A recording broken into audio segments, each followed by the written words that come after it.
enforcement is going when it comes to Myrtle Beach's new juvenile curfew. Since the new curfew was officially put into place 2 weeks ago, officers have issued more than 200 warnings to juveniles.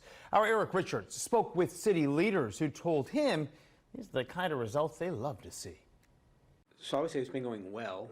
I know the police department's given about 200 warnings, and a lot of that is really our intention all along was to try to get voluntary compliance. And that 14 days into the new juvenile curfew in Myrtle Beach, and city leaders say enforcement has been going smoothly. Everything has been going pretty smoothly. You know, the police are out there proactively letting people that are younger than 18 or look younger than that look younger than 18 know that we have a curfew starting at 9 p.m.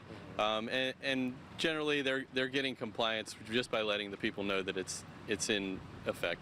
On July 22nd, City Council unanimously approved the amended ordinance of a curfew from 9 at night to 6 in the morning along the oceanfront and parts of the Arts and Innovation District.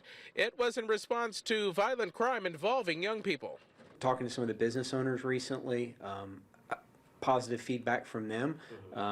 They feel like there's not as many unaccompanied juveniles just loitering and hanging out. The curfew comes weeks after police say a 17-year-old employee of Peaches Corner was involved in a deadly shooting.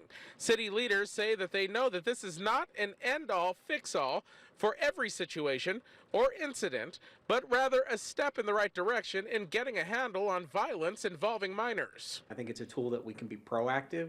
I would attribute some of the lack of crime and major issues down there to the curfew, because we're able to be proactive. But the other thing I think that really we'll see the curfew and how effective it is really in the spring and the beginning of the summer, because it's really when historically a lot of the challenges have existed. I'm told that city leaders actually want to see how this curfew will work in the off-season, and for that reason they will continue to monitor it for about a year before making any major changes. Areas outside of the oceanfront still have a 12 a.m. to 6 a.m. curfew for minors in place citywide.